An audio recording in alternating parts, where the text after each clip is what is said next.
un, deux, c'est bon?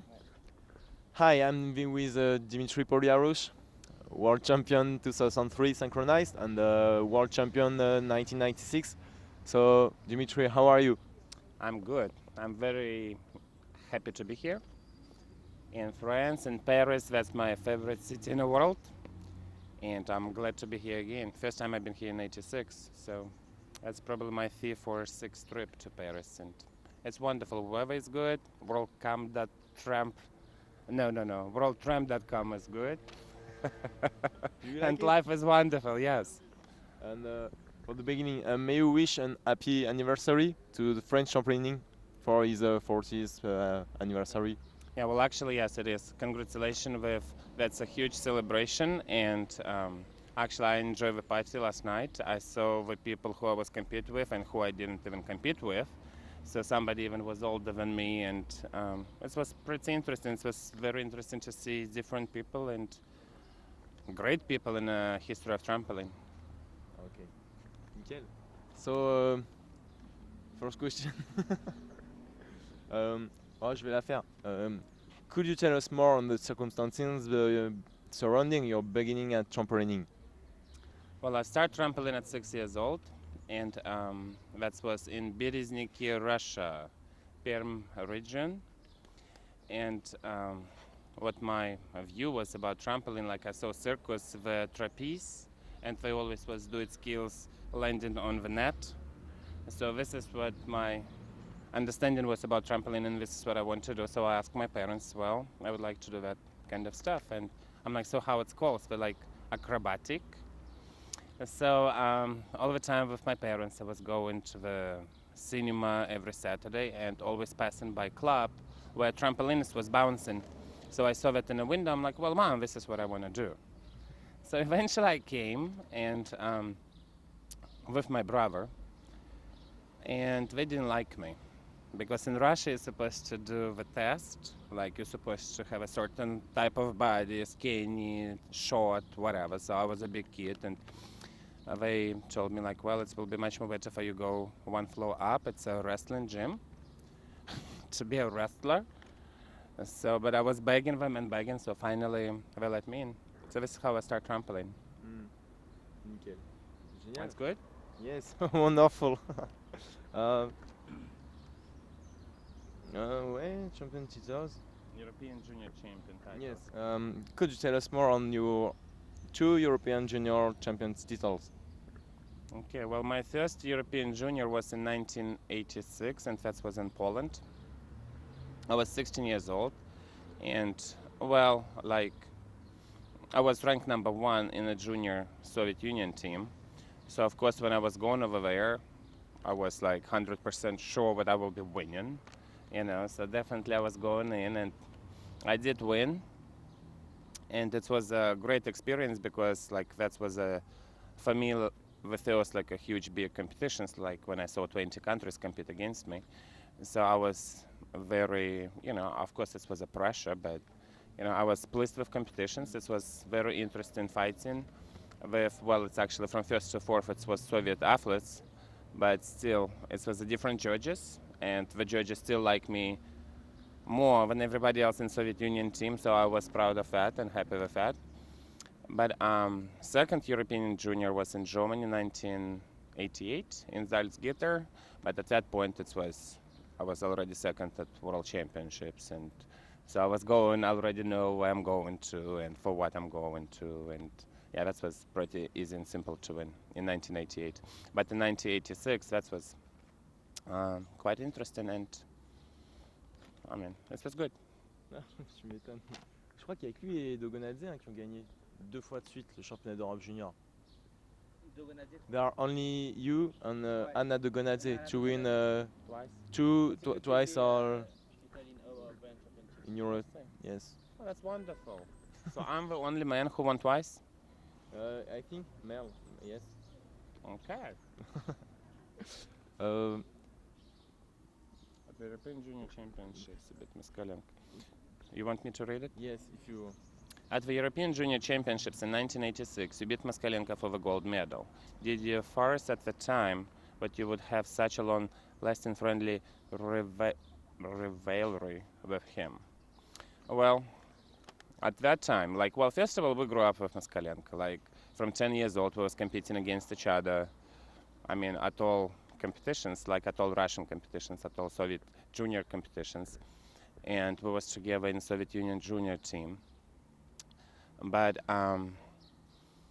well, he was, at that time, he was ranked number 3 in junior Soviet Union team. So, of course, when I was going for European junior, I was, how I was saying earlier, I was going for gold medal, and I beat Moskalenko. Actually, I think he ended up second, if I remember that correctly.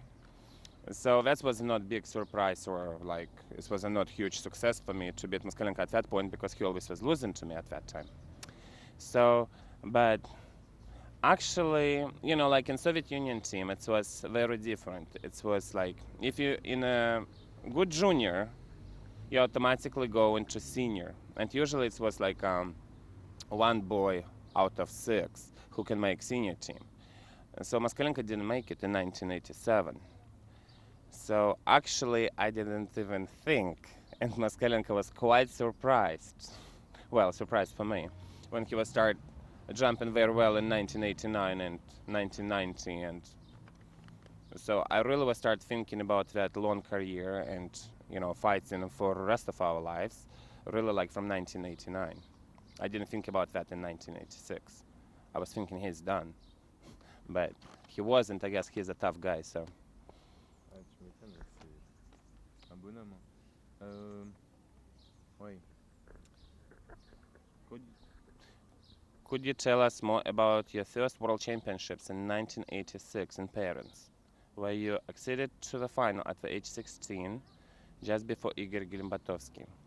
Well, that competitions was really, really neat. That was my first World Championships, and I was very young boy. Plus, I just hardly make a team, and actually, I replaced the guy who was second at World Championships 1984, Igor Bagachev. So for me, it was like a huge, huge pressure. Everybody in a team, it was sounds like they don't even want me to be in a team because I'm young and they all, I guess, superstars from Soviet Union. And so I came in, and it was, well, actually we was training at Bercy, but we never was allowed to be at the main hall of a gym. So we was training. It was hard for me. I remember I was suffering with a lot of skills and options. It was hard, but eventually, when I was walking in for opening ceremony, and actually I was bouncing right in the first flight, right after opening ceremony, and all that lights, and completely like a huge, huge crowd of Bercy was like a full. I was start shaking, like it was like so much pressure. I was so nervous, and normally I'm not, you know, like I'm pretty stable boy, whatever, but I was shaking, like I was completely lost when I saw all that people. And yeah, I was very nervous. So for compulsory, I was coming like, I don't know, like my first warm-up turn before compulsory routine. I even remember it was 1 in 3 broneball out layout. So I fell on layout. After I was stand up, do it again, layout full, whatever, flip his back pike fell off. Back pike, something like, I can't even bounce. Like it was so much pressure. I was completely out, I guess, at that point. And the captain of team, her name was Irina Bludova from Soviet Union. She came to me, kind of slapped me, like you can do it and you have to do it and whatever, whatever. So I did compulsory, and actually I did so good compulsory. I got 3rd place after compulsory, and I was 16. I was really, really impressed with myself and happy with myself. No, maybe not 3rd, like 4th. Some like I remember I was in the top, and make a final, make a 5th place after optional. So this was a big impressive, and especially in front of me was Lionel Pialin, Michael Kuhn, Ralph Pelé, and Igor Gilimbatowski. So all that, it was a big names, guys, and this is first time when I saw the real trampoline, because before it was always juniors and whatever. But now I saw the real trampolinist on trampoline, and at that point I was realizing, well, the life will be hard. Like you need to work hard to be up there because they're very good. So, but it was a great, great experience, and it just was actually great. Yeah. Ah, c'est wonderful. C'est super. Could you tell us more on the 1989 European Championships? No, no, no. 80. Oh, Okay, I will do it. if you want.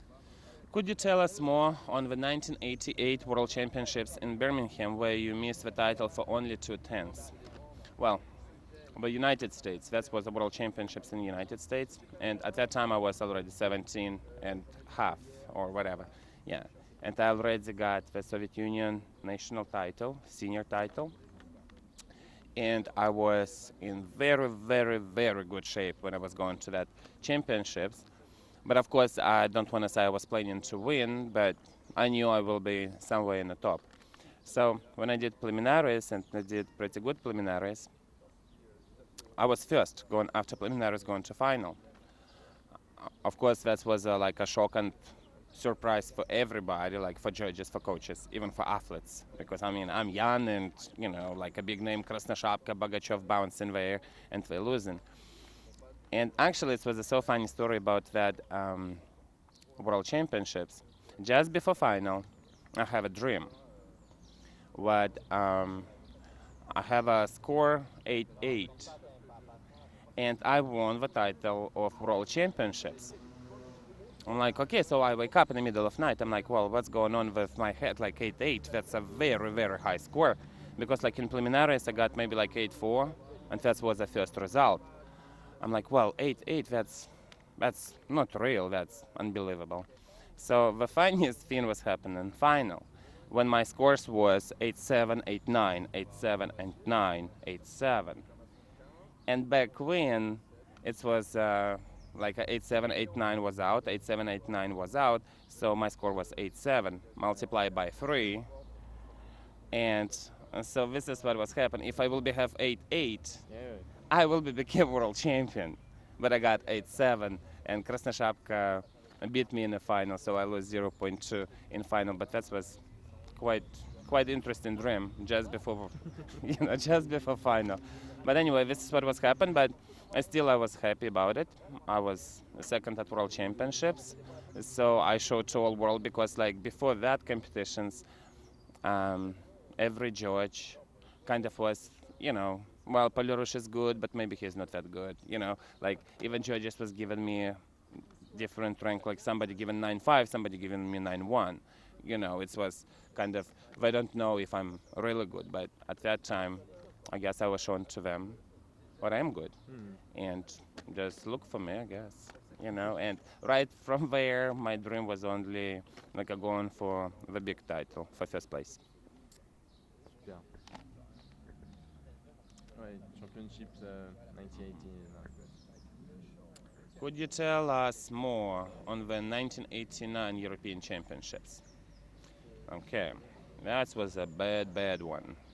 What was happened in August of 1989, in the 3rd of August, I have a bad accident on trampoline. I was landed, well, I lost on Triffis and I did quad, whatever, so I landed kind of very short to my neck. And it was pretty bad accident. So I was out of trampoline for 1 month. Not just out of trampoline, I was not even walking, I was not even, so it was horrible. And that's what happened like 2 weeks before Soviet Union National Championships. So of course I didn't go to Soviet Union National Championships, and I was the favorite to win that Soviet Union National Championships at that time. And actually this is when life was changed. Like a rank number 1 boy, Dmitri, whatever, in Soviet Union, future star, didn't go to Soviet Union National Championships. And Moskalenko, this is when competitions Moskalenko won. And he made a team. He was not even was planned at that time to be in a team, but he won Soviet Union nationals and he made a team. So, but I went to European Championships. Of course, I mean I was terrible. I mean I can't bounce. Really, I was bouncing maybe for 2 weeks. I still kind of like thanks to Soviet Union Federation, what they still believed to me at that time, even put me in a team because I even remember I did full grab and tag, full in whatever pack position, but I did tag because I have no power, nothing. It was terrible, but I went. I remember I was ripped with all that belts, whatever, from neck to the butt, like completely covered with elastic things under my leotard. But I did. I mean, it was hard. Like, again, I remember even compulsory I was 10th. After preliminaries, I was 8th. In final, I became 4th. So, still considering how sick I was at that time, it was not bad, but that was a wake-up call for me. And the fat accident. And after that, I was very serious and concentrate for every tricks and routines when I was going to trampoline. So, Mauvais point. In Essen, where Yeah, I finished Essen. second. Once again. Could you tell us more on the 1990 World Championships in Essen, where you finished second once again? Okay. Well, that was a good World Championships too. Um, I was, I was second, I think, after compulsory. I was second after optional. Well, second after Michael Kuhn. Michael Kuhn was second. I mean, first after compulsory. Moskalenko was first after second routine. So by all total, Moskalenko was ahead of me 0.3 going to final. And that's supposed to be a great final, like between me and Moskalenko, and actually this is what was happened. We did absolutely the same DD, and judges at that time were like Moskalenko more, so they give him title. Like when I'm watching that videos, it's kind of hard to say who was better, but I guess judges like him more. That's fine. That's life. Alright. Somebody's supposed to be first, somebody's supposed to be second. So anyway, I got second place. I was pleased with my results. The way how I did politics stuff, well, that's not my job. That's why we have judges sit in the panels, they decide our lives. But synchronized we did very good, and we won in synchronized. This is first world title synchronized I got in 1990 with Sergei Nestreляй. And actually we beat Moskalenko and Danilchenko pretty bad, like almost 2 points. So synchronized was great. And team, we won team. So at that time I got 2 gold medals and 1 silver medal. Nickel. C'est de l'or en barre tout ça.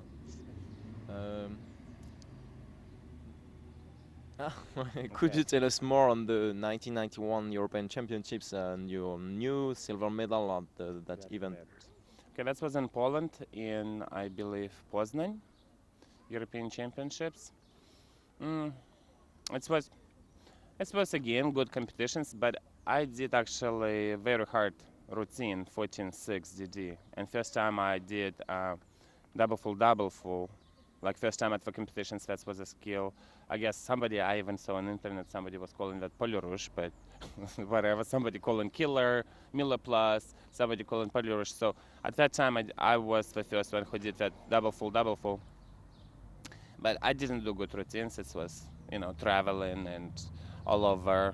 So Moskalenko won, and actually he was in a very bad shape. But again, like Moskalenko have a great, I guess, inside things. Like he can do it once per year, but it will be good. Like he puts in all together for one competitions, one preparation, and he will be great. So even with his bad shape, he still won. I was in a good shape, but I messed up pretty bad, like on all 3 routines. But what was good, I did 14-6, and actually after that I never did that routine again. Well, I mean, like in 92 or, yeah, I never did that difficulty again. So, yep. Ah, nickel. Ça va être bon tout ça. Ouais.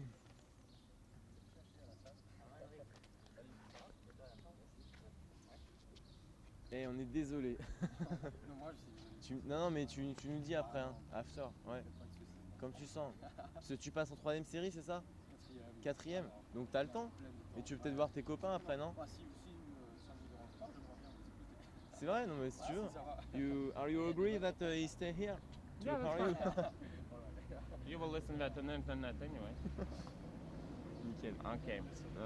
I feel it, yes. Yeah. Could you take us through the changes of national teams you went through between 1991 and 1993? It seems to us that you went successfully to represent the team of USSR, then Uzbekistan, then Russia, and the Belarus. What were the reason behind each of these moves? Okay, that's very good question. Well, first of all, I born in Russia. In 1970, I born in city Berezhniki, Perm region, Russia. And until 16 years old, I was staying there and actually became even a Russian national champion. But after my coach, Nikolai, we decided to move to Uzbekistan. I was going to university and like they offer us good, you know, condition like for training and practice, whatever. So we moved to Tashkent, Uzbekistan. In 1991, the Soviet Union broke up, and that was a shock. And plus, I was staying in Uzbekistan, where was different country, and like they was even not start talking Russian anymore. Like they all were saying we're supposed to speak Uzbek language, and so that was pretty hard stuff for me. So I was start thinking about to move out of Uzbekistan to European country. First of all, of course, like I was missing European championships if I will be staying in Uzbekistan, and at that time, well, we still by now we still don't even have Asian Games on trampoline, so I will be missing like a one big event. So I was start thinking about it, and in 1992, I went to Canada, compete at first World Cup, official first World Cup in Toronto, and the host organizers, I guess, yeah, they was even paying for me like to come in and compete. So when I went, the International Trampoline Federation told me I cannot compete for Uzbekistan. So I'm like, well, okay.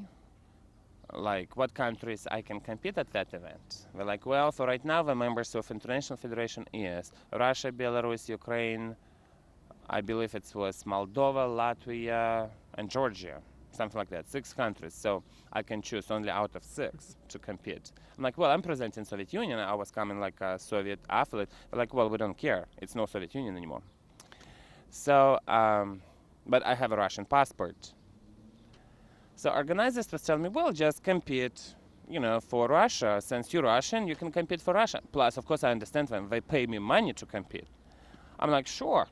What's the difference? At that point, I was Soviet athlete. I have no clue what's going on with politics. I'm like, definitely, I mean, I can compete for Russia. So I did compete at that World Cup. I won for Russia. And what was happened, Uzbekistan was writing protest because the Uzbek athlete was presenting in our country. Russia was writing protest because we don't have Poliaroush like our member federation. So international federation got to protest from Uzbekistan and Russia. So they decided to disqualify me for 2 years. And this is what was happened. So actually they did disqualify me from all World Cups. And I have a conversation with Vladimir Shvalbo, and he invited me to Belarus. How I was saying, I was planning about that, but I didn't know at that point, like in July or June 1991, 92, what I will be compete for Belarus. So of course I will be compete like at that World Cup can compete for Belarus, but I didn't. Anyway, that's why I got in a trouble. And in 1993, that's why actually I moved to Belarus, and they again like they offer for me good condition, and it was wonderful. I don't regret it when I moved to Belarus. And in 1993, I started compete only at European Championships for Belarus, but I was not allowed to compete 1992 and 1993 for World Cups. So this is what was all that moves was happened, and it was weird, but it's a part of my trampoline career. That's quite interesting too. Histoire de ouf. T'as le choix entre plusieurs. Okay. Yes, you want to? Okay. Could you tell us more on the 1993 European Championships where you finished second once again, this time behind Fabrice Schwertz? Well, that was in Switzerland, in Lucerne. Yeah, Lucerne. And I was favorite to win. And I did preliminaries, I think like 1 or 2 points ahead of everybody. I didn't have any problems. It was simple, easy to win, but once again, I did a huge mistake in final. I don't know, after 9th skill, I was completely, I don't know what was happening with my legs. Finally, I almost landed on full double full to my face. And I lost to Fabrice Schwertz, I believe 0-2 or 0-3. And that was a new life final. So this is what was happened. It's good luck for Fabrice, bad luck for me. But again, like athlete at that time, I guess for that 30 seconds, Fabrice was better. So I did mistake, and I got it second. Too bad. Well, 2 ans après, c'était bon. Hein? 2 years after, it was good for you. Could you tell us more on the 1994 World Championships where you finished second once again behind Moskalenko after competing a double full double throughout? Yeah. That was Portugal. Yeah, Porto. And that was sounds very good competitions in the beginning. I'm going first to final. I won preliminaries, actually like a 1 point ahead of Moskalenko after preliminaries.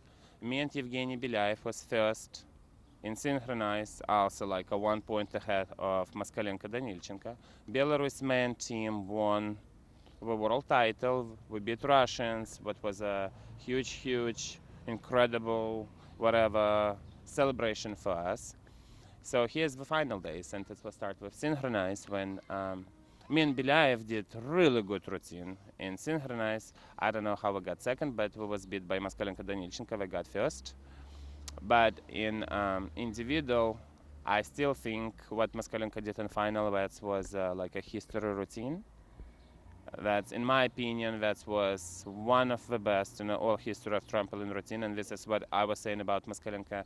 Again, he can do that like once per year, like something is going to his head or whatever to all his body, and he's just doing that great routine once per year. And this is when time that was happen, and he did that routine. And when I went for my final routine, I believe I did 14.4. Yes, but I did like a big trouble. Like I make a big trouble, like I move all the way to the springs and through the out tack, almost like I fell out. And so I did mistake once again, and I got second. So yeah, but it was a good meet. It was a good competitions. And again, it was like a good fight between me and Moskalenko. It was very good, I think, for trampoline to see, you know, how athletes competing against. So. Tu m'étonnes. Là, on arrive sur 96, non You finished 3 times world champion runner-up. Ouais. Which one was the most frustrating? Well, how I just was saying, probably the Portugal was the most one. Like in 1988, I was young, I was 17. I was first going to final. It was wonderful. It was great. If I win, it's great. If I lose, that's okay. So this is what was happening. I got second. I was still happy. I'm young. All life is open for me. Everything is going well. 1990, how I was saying, I think it was a judges decide who was winning in 99. But I did good. It was pretty good. But in 1994, I really was thinking. Plus, after that disqualification, I didn't compete in 1992. I really was coming to win in 1994. Like I was like a really 100% sure it's my time. You know, here I am, showtime. I am do it, and I did great preliminaries, but I messed up in finals. So I think the 94 was the worst for me. I was in a kind of, well, not depression, but I was pretty sad about my competitions. So yeah. Ouais, c'était bon. Je crois qu'il y a une question sur 96 après, non C'est. Could you tell us? Okay. Could you tell us on your first. Oh no, read it. Okay. Could you tell us more on your first title at the European Championships in Antibes in 95? Was it relief? Well, how I was saying again, like in 93, I did a huge mistake. So 95, when I came to France, and I knew it will be, you know, between me and Fabrice Schwertz, between Belarus team and French team, it will be a lot of, you know, kind of judges, political stuff and whatever. And I even remember about trampoline. I was hitting the floor and I was asking, well, we're in France, right? So I'm like, I was going to organize this. I'm like, well, can you put wood? We're like, yes, we, whatever. So they never did. So I was going every routine from the ground. I was hitting like really bad the floor and going for trifles. I'm like, but I still, I mean, I didn't do great actually. It was simple competitions, but I won. It was kind of weird competitions. Like when I'm talking about years before, I did mistake and I was like so close. I was supposed to win and I didn't. So these competitions really was pretty simple and easy. I just did 3 routines. They was not impressive. They was average, but I guess they was better than February's. Well, definitely they was better than February's first routine. So yeah, it was. And I even when I got the title, so like a question, like finally I got the title, European champion title, to be so many times second, I was not even extremely happy about it. It was just like normal, I guess. Like I grabbed that medal and it was okay. It was, yeah. Oh, mais ça va. C'est nickel. Guillaume, il va avoir du boulot. 1996? Yeah. Yes, Okay. the best year. Well, it's not the best year. It's just the best result. Ouais. Like 95, like I won every competition, Ah ouais. every like from international to World Cups, whatever. But it still was not the best year. But Ouais. it was best results. Like best years probably was beginning of 90s and 2000. D'accord. So anyway, could you tell us more on the 1996 championships? Do you consider that you won of a title or that Emmanuel Duran lost it? Okay. What was happened at that? Well, again, I was coming to that World Championships, of course, favorite to win, like winning every World Cups. I'm European champion. I'm World Cup final champion. All titles, whatever, many times second at World Championships. Favorite to win that World Championships. And I was jumping in the last flight in preliminaries. French was bouncing just before us in a fourth flight. So I'm like, I'm walking in. French like was bouncing at that time. I think they did compulsory. And I'm like, so like to my coach, what's going on here? Who's on first place? Whatever. I believe at that time it was Khnichov or somebody from Russia who was on first place. I'm like, well, how French do it? And my coach Valery Vagel, he's like, you don't need to worry about it. I'm like, what are you talking about? Well, anyway, he got 29.5. I'm like, a what? 29.5 for compulsory routine. Some George even was given for him 10. I'm like, what do they do it? Like, what's going on over here? Like, what is it? So he really did good, and he did good optional, and they give for him like 9.2, 9.4, I don't know, like it was a unbelievable like a scores. So when I was going to compete, I already know all that results, 29.5 and I believe 41.7, something like that in optional routine. It was like absolutely crazy. I'm like, wow. So I did okay, I did normal, but I was going to final second. And I'm like, oh, not again, I'm not, will be second again at that competitions because I was planning that will be my last competitions. And, but final, I don't know, well, of course, what his name, Manu, completely screw up, like he completely messed up. Because if he will be make it his routine here, at that time he definitely will be world champion. Even judges just will be given to him because he was new boy. I was staying in trampoline for so many years, and he is my new, fresh, whatever, something new coming in to trampoline, and everybody likes him. He was a happy boy all the time. He was running around, and so definitely he will be win if he will be do it, but he didn't. So consider if he lost or I won, it's hard to say. The winner is the strongest one. So at that time I did won him, I did beat him. So C'est Kiki Borico, ouais. Non, c'est nickel. Tac, tac, tac, tac. Ah oui. Could you tell us more on your move to the US and about your new role within the US Federation?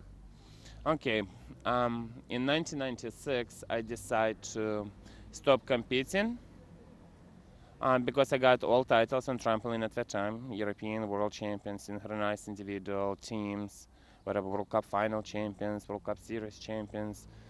And trampoline was not in Olympics, so in 1996, after Canada, Vancouver, I decided to retire, decided to stop compete, and I did in 1997. I stopped compete, and I moved to Lafayette, Louisiana, one of a private trampoline club in United States. The owner is Tara Guidry. She invites me over to be a coach at her gym, and this is what I did. But in '98, they announced trampoline. Well, they merged with Gymnastics Federation, and '99 became Olympic sport. So this is when I was back. But now with United States, I've been working in United States from 1998, coaching in a club, and actually from 1st of January 2005, I became USA national team coordinator. It's kind of like a national coach, national coordinator, yeah. So this is what I'm doing. I was athlete, now I'm trying to be a good coach. We'll see, life will show, and I will be doing my best on that point. Ah, c'est nickel. C'est bien, il fait les deux, comme ça il embraye sur la question. Ah, c'est de la boulette. C'est bon, il n'y a plus que 9 questions, ça va. Ah, c'est du... Oh bah ça tu l'as dit ça. You already answered, no? Not really, No? but I can. Okay. Did you retire at first? No, read it. Did you retire at first time and then decide to compete against once trampoline became Olympics? Yes, and like how I was saying a little bit earlier, I got all titles on trampoline. That's why I was decided to retire it and make my coaching professional career. But in '99 trampoline, in '98, I knew what trampoline became a part of Olympic Games, and that was a dream of all my life to compete at Olympic Games and definitely have a medal from Olympic Games. And so in 1998, I start bouncing again. It was start some shows, some practices, and from 1999, really serious workouts, and I was start competing again, be prepared and qualify for 2000 Olympic Games. So yeah, coming back to trampoline, definitely it was because of Olympic Games. Could you tell us more on your relationship with Alexander Moskalenko? It's very interesting relationship. Well, first of all, how I was saying again earlier, we've been competing against each other like from 10 years old. He always was losing. From 1989, I always was losing. So, I mean, all our life, we was compete on trampoline, but not just only in trampoline. We will start competing in different stuff too, even who how dress and whatever. So some kind of stupid stuff. So through I believe like '98, it was a weird, really weird relationship. Competing against like we was competing against him in everything. But I guess like from 1998 we grew up, became older, smarter, maybe, and we became well we was friends, but in '98 we became really good friends, and like for right now, like we're talking all the time on the phone. He retired, I retired, and I mean life is wonderful, and we're still talking. I know his wife, I know his kid, he knows everything about me. It's I mean we're friends. Like for example, he's coming for my retirement party in November, even well I'm not going for his retirement party in July. So I'm just can't. He can. So yeah, it's good. Relationship is great, and it's supporting. Like I support him when he was competing. He supports me when uh, I compete, and he supports me. Yeah. So it's great. It's good. Interesting life. Ah, nickel tout ça. Moskalenko on l'a passé. Oh, si tu veux la lire, ouais. Mhm. Have you ever wondered how many gold medals you would have gotten if Moskalenko would have competed another time? I never actually was thinking about that, but I can tell you one thing. If I will be not compete against Moskalenko, maybe I will be have none gold medals. Because I will be not have a goal, I will be not, maybe I will be quit long time ago. You know, I will be not have anybody who is strong, who is was competing with me like shoulder by shoulder. So I will be no plans to reach on something. So I never really was thinking about how many gold medals I will be have, but I know definitely what Moskalenko make for me like one of the great opportunity to be better and better and better, because all our life we was competing against each other, and all our life I want to be better and better and better because we was again competing against each other. So that was just good. I don't care about how many gold medals I lose. I just know the real life.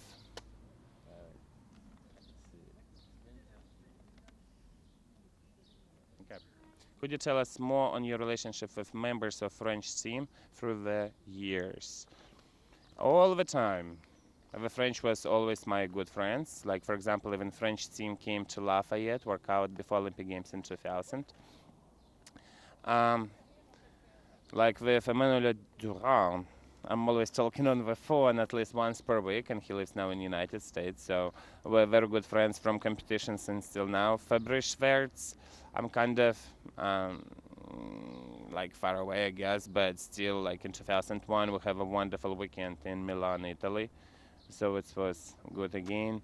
With actually the full team, because French is, I think, they're kind of similar to Russians, I guess, like a kind of same mentality. I will think so. It's pretty simple and easy for us to be friends, always to have fun, laughing, whatever. I guess so. Always good, and it's good even with coaches, with anybody, with everybody, even judges from France. It's good. So.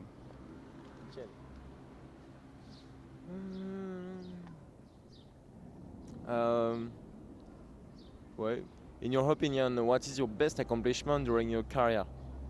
Carrière ou carrière? Career. Career.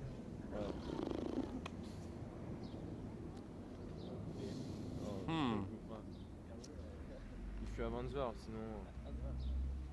That I didn't think about it. What's my best accomplishment?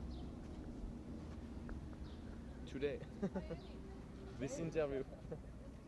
Let's do that question a little bit later and Okay. do it right now. That Um, your main disappointment. Yes. My main disappointment is definitely Olympic Games 2000. That was like the biggest stupidity in my life. That was really bad, and that was like in 2000. I probably was at 30 years old. I was probably in the best shape ever in all my entire trampoline career, all my trampoline life, and just messed up like that, like to give medals to somebody else. That was really stupid, and actually that was even easy. Like for silver medal or for bronze medal, it was not even problem. Like just you come in, you grab in, you leave in. You know, just stay on your feet and you got it. For gold medal, yes, of course, it was a big fight between me and Moskalenko. But again, like in 2000, I won him every competitions in 2000, and I just set up world record before Olympic Games in 2000. And so this is my biggest disappointment. Yeah, Olympic Games, 5th place, 2000. Actually, I was in a big depression after that. Ah, c'est vrai que c'est dommage.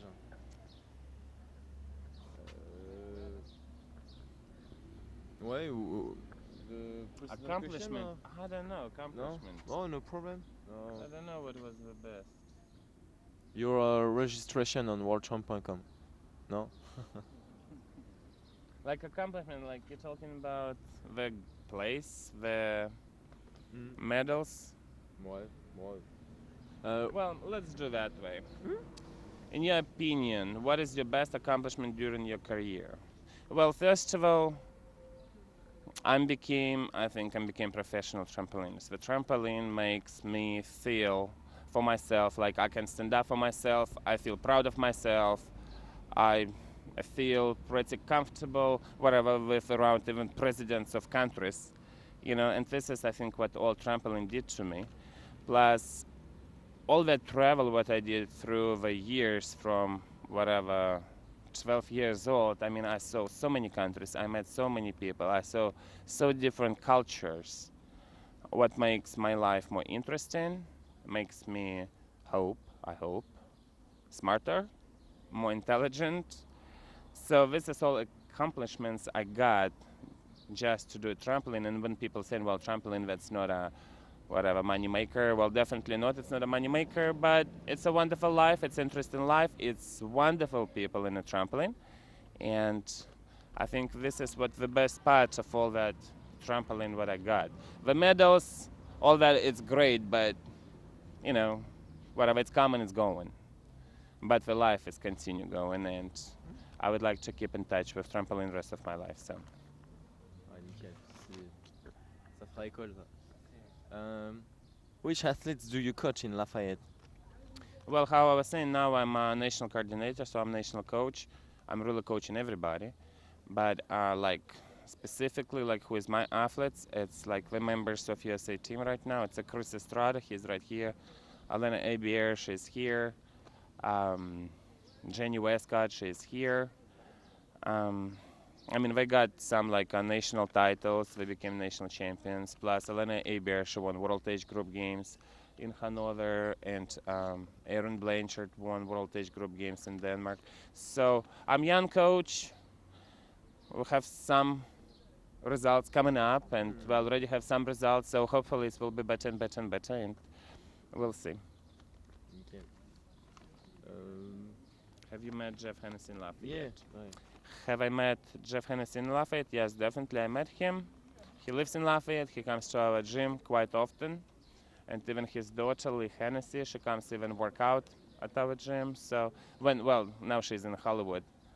She's coming when she's coming visit her parents. This is when she's coming, and she's doing practices. So, yeah, but I do, and he comes pretty often, and we talk. Will you tell him about our website? Oh, definitely. I will call him and let him know. Good. Could you tell us more on the on the robbery that you suffered in Belarus after the Algiers World Cup? That was beautiful.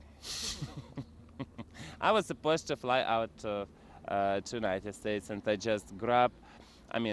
Of course, I have a bank accounts in Belarus, and I have cash boxes in a bank. So I grabbed some cash because I was supposed to fly to United States. Just bring cash with me, and it was told at my house, like really in front of me. For my best people, for my best friends, was in a house at that time, and money was gone. The envelope with cash.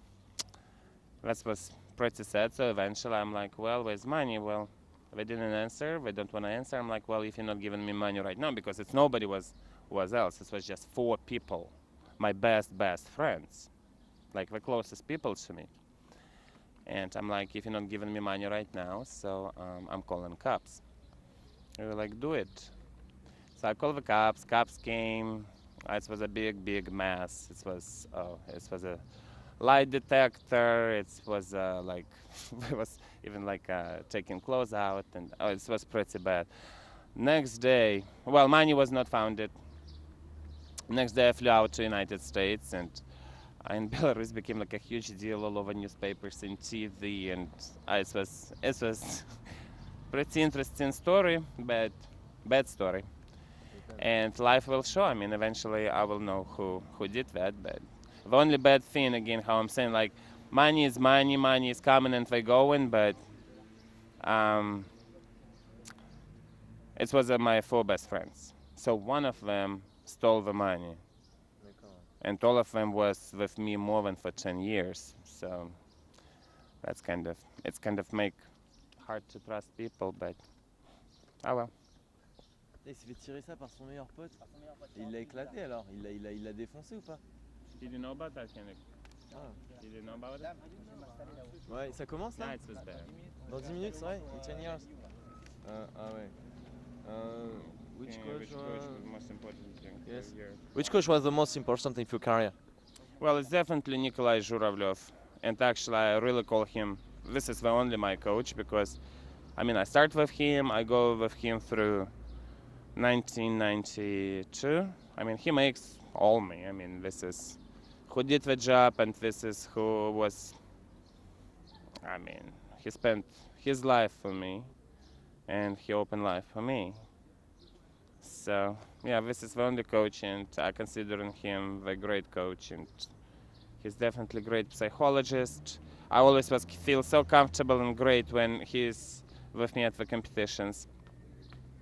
But eventually, our life was kind of splitting up, and that's kind of sad. But oh well, that's happened. But we're good friends right now, and well, he was not coaching me, but he still was helping me a lot. So yeah, but he's the only coach.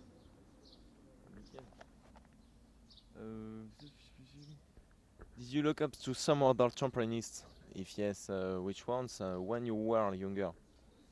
Well, when I became good trampolinist now, I didn't look to any of them. I just want to be better and better and better. So I didn't have any idols of trampoline. But when I was younger, definitely like Evgeny Yanis was one of them because was strong and he was so stable. He was one of the best trampolinists at that time. And after that, it was Igor Bagachev when I was a little bit older. But because he had like a so good technique and just the way how he was angry and aggressive on that trampoline, and he's like kind of like shh, like he was strong. So when I was young, it was when I'm looking at him like a trampolinist, not like person, but like trampolinist. But again, like when I was bouncing, when I became, I guess when people was talking about me, so at that time, no, I didn't have anybody to look at. C'est bon tout ça. Did you work specific? Non, c'est quoi? Si, c'est ça? Yeah. Yes, good You question. Yeah. Specifically on your body positions in the air. Oh, definitely. I mean, trampoline, this is controlling your body, this is coordination. And if you not prepare yourself, like let's say ballet, for example, if you're not working with your feet, if you're not working with your legs or your arms where your arms supposed to be, that will be not happen in the air because that's much more harder than to do it on the floor. So yes, definitely, I did a lot of ballet. With like we even have a special coach in Tashkent who was working with us. I mean, of course, it's not a ballet like professional ballet. No, it was a simple and very easy. But this is only what we need for trampoline. We don't need more. That's why. But trampoline is very important. The position of your legs, the line of the legs, the toes, the arms, and definitely it's very important. And diving too. Diving, that's really important. And I think that's the best the sport for trampolinists. Like a lot of some of them do tumbling or gymnastics. No, that's I think that's messy, that's bad, and that's just destroying trampoline. But diving can fix it a lot of problems and a lot of skills very similar with diving. So, yep. One word in French. Merci beaucoup. L'amour toujours in Paris. Thank you very much, Dimitri, and take care. You're welcome. Merci. Nickel. You explain where, one, why?